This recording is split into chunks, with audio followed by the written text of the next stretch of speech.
이 시간에는 화목한 가정이라는 제목으로 함께 은혜를 나누도록 하겠습니다. 사랑이 넘치고 섬김이 있는 행복한 가정주일입니다. 한 여성이 구인 광고를 냈습니다. 광고의 내용은 남편 구함이었습니다. 다음날 그녀는 100통이 넘는 편지를 받게 됩니다. 그 많은 편지의 내용은 한결같이 내 남편 좀 데려가 주세요 라고 적혀 있었습니다. 가정에서 대개는 남편들이 문제인 것 같죠? 독일의 위대한 작가 게테는 말하기를 왕이나 백성이나 가정에서 행복을 찾는 자가 가장 행복한 사람이다 라고 말했습니다. 또 러시아의 무노 톨스토이는 가정에서 행복을 얻을 수가 없다면 그 어디에서도 행복을 얻을 수가 없다 라고 말했습니다. 가정의 중요성은 우리가 아무리 강조해도 지나치지 않습니다. 이 세상에서 가정을 대신할 만한 곳은 그 어디에도 없으며 가정이야말로 지상 천국이기 때문입니다. 어제 화창한 날씨 속에 우리는 아름다운 한 쌍의 새로운 가정이 출발하는 것을 보았습니다. 전주에서 가장 핫한 호텔인데 신랑이 무대 앞쪽에서 쫙 퍼포먼스를 하면서 진행하면서 뛰쳐나오고 또 장모님이 춤추라고 한다고 개다리 춤을 또 이렇게 추는 걸 보았습니다. 정말 아름다운 모습이었는데 저는 이걸 보면서 야, 장가 빨리 가길 잘했구나. 용기가 있고 개인기가 한두 개 정도 있어야 그 자리에 설 수 있는 세상이 된 것 같습니다. 앞으로 봐야 할 분이 이 자리에 계시다면 개인기 한두 개 꼭 필수사항으로 지참해야 될 것 같습니다. 주 안에서 사랑하는 여러분, 가정이 화목해야 합니다. 화목한 이 가정을 소원하신다면 오늘 4가지 기본 요소를 실천해 주시길 바랍니다. 첫 번째, 화목한 가정은 가족 간에 서로 사랑해야 합니다. 아내들은 남편에게 복종하고 남편은 아내를 사랑하며 괴롭게 하지 말아야 합니다. 괴롭게 하지 말라. 그것은 무슨 뜻인가 하면 아내를 짜증나게 하지 말라. 그런 뜻입니다. 지금 이 순간에 제 마음이 찔림을 받습니다. 부부 사이는 한 몸으로 무촌이라고 우리가 흔히 합니다. 가깝고도 먼 사이라고 하죠. 마주보고 누우면 세상 가깝지만 뒤돌아 누우면 10마일이나 멀어집니다. 지구의 둘레가 삥 돌아서 한 바퀴를 돌면 40,075km 되는데 여기에 빗댄 거리가 약 10마일이라는 것이죠.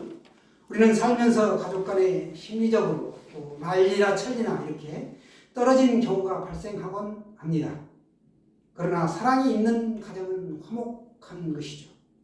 그곳에는 성실과 이해와 책임, 헌신이 있다는 것입니다. 화목한 가정은 저절로 이루어지지 않습니다.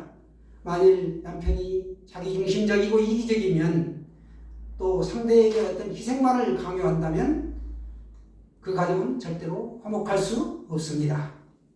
가족 간에 아낌없이 서로를 사랑하고 서로를 위해 헌신하고 시간을 내고 이렇게 섬길 때 비로소 화목한 가정이 이루어지게 되는 것입니다.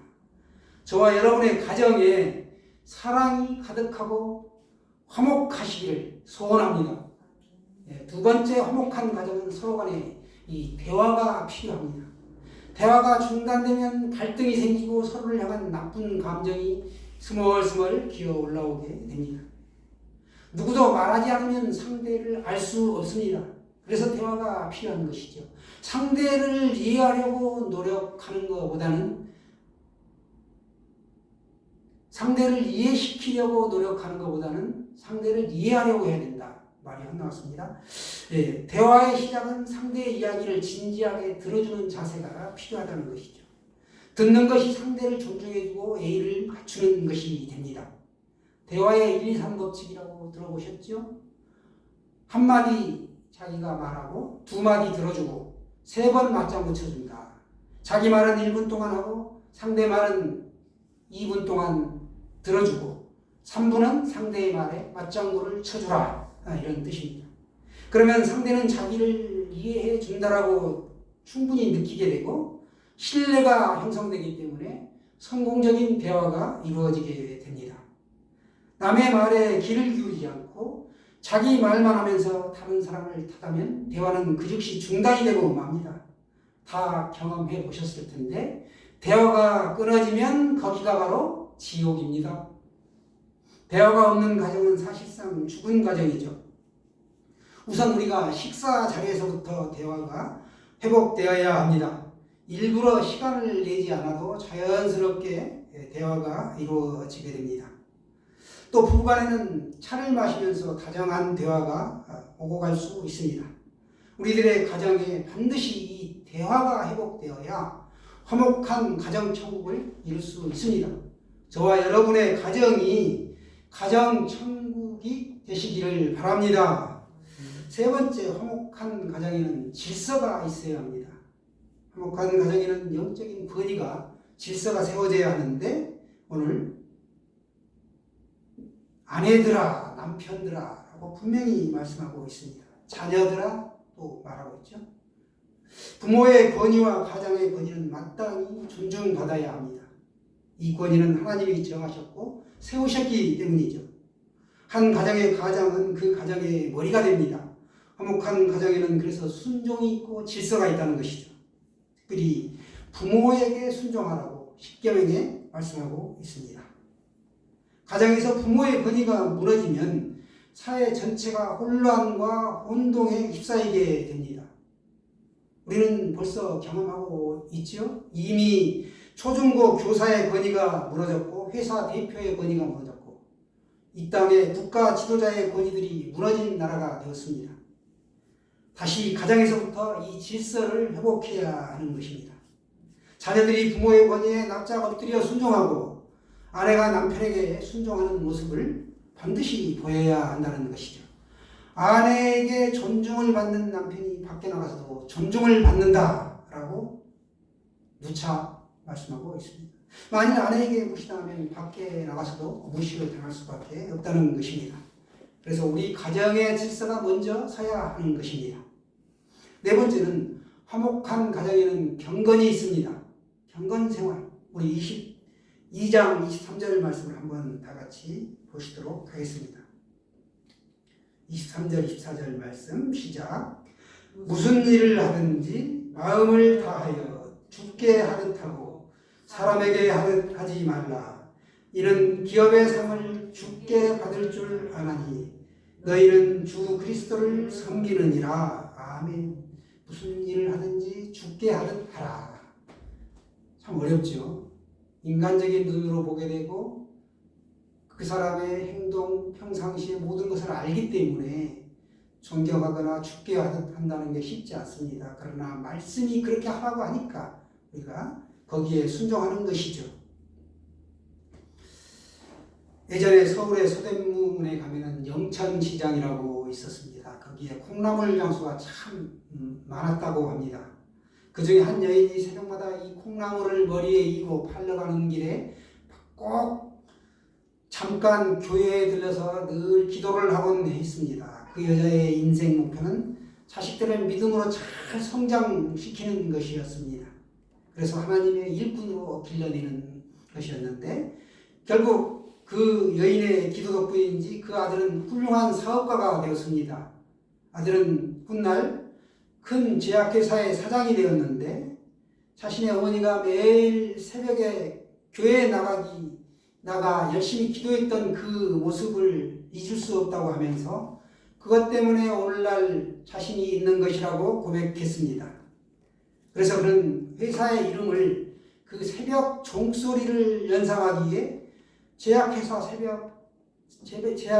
그 심벌 마크를 종으로 정했습니다. 그 기업이 여러분이 아시는 것과 같이 주식회사 종근당입니다. 대표적인 의약품이 펜잘, 속청 이런 것들인데 아마 기억나실 거예요. 계열사만 15개이고 정직원만 자그마치 2,412명을 거느리는 탄탄한 중견 기업입니다. 경건한 생활을 하는 부모 밑에는 경건한 자녀가 나오는 것이 하나의 영적인 공식이다. 것입니다. 하나님은 경건한 사람이 기도할 때 반드시 응답해 주시는 분이십니다. 그래서 화목한 가정에는 경건이 있고 경건한 가정에는 복이 임한다라는 사실입니다. 우리는 세상 속에서 이미 소금이고 빛이라는 것을 떠올려 주시길 바랍니다. 그러나 성경은 그렇게 말씀하시지만 우리는 그렇지 못하지요. 우리는 세상에서 이렇게 건진받은 사람들입니다. 구별하여 낸 사람들, 부르심을 받은 사람들임에도 불구하고 우리가 말씀과 같이 빛이 되는 삶을 살지 못하고 소금이 되는 삶을 산다는 게 이 제약된 세상에서 쉽지 않습니다. 우리가 세상에서 건짐을 받았다라는 것은 세상 사람과 구별되어 있고 신분이 다르다라는 것이죠. 신분이 다르기 때문에 세상 사람과 우리는 다른 삶을 또 살아야 하는 것입니다. 성경은 우리에게 소금이다, 빛이다. 너희가 소금이 되어라, 빛이 되어라가 아니라 이미 너희는 소금이고 빛이다 라고 선포하고 계십니다. 믿으십니까? 우리가 이렇게 살 수 있는 것은, 믿음의 가정을 살 수 있는 것은 하나님의 순전한 은총 덕분입니다. 우리가 하나님께 영광을 돌리고 영화로운 삶을 살아가야 될 줄로 믿습니다. 시편 117편 1절은 말씀하십니다. 여호와께서 집을 세우지 아니하면 집이 바로 설 수 없다. 이렇게 말씀합니다. 하나님께 그 모든 것이 하나님의 주관 아래에 들어있다는 것이죠. 세우는 자의 수고가 헛되다 라고 말씀하고 있습니다. 그러므로 가정의 화목과 복은 전적으로 하나님의 은혜이고 하나님이 주관하신다. 이 사실을 믿으셔야 할 줄로 믿습니다. 서양속 사회에 전해 내려오는 말 중에 가장 아름답다라고 여겨지는 세 가지 말이 있는데요. Heaven, Mother, 그리고 Home, 천국, 어머니, 가정이라는 것이죠. 가옥은 우리가 물질이다라고 볼 수 있습니다. 그러나 가정은 정신입니다. 가정을 이루자면 우리가 이 가옥이 꼭 필요합니다. 아파트가 건물로 된 집이 꼭 필요한데 이 건물이 집이 반드시 가정은 아니다라는 사실을 우리가 알아야 합니다. 가정이 가족과 또 더불어 같이 형성이 되지만 가족이 있는 곳에 반드시 가정이 있다라고도 볼 수가 없는 것입니다. 가족이 육체라면 가정은 영혼이라는 사실입니다. 일반적으로 우리가 집이라고 하면 내가 잠자는 곳, 식사를 하는 곳, 그리고 또 하숙비를 내지 않고 잠을 잘 수 있는 곳이다 라고 여겨진다는 것입니다. 서양에서는 행복한 가정이 있다라고 하는 것을 가옥이 화려하고 가족이 안락하게 지내는 것으로 착각을 하고 있습니다. 가정이란 하나님으로부터 사랑을 받은 사람들이 그 사랑을 서로 교환하는 것입니다. 가정이 뭐다? 하나님으로부터 사랑을 받은 사람들이 그 사랑을 서로 교환하는 것이다 라는 것입니다.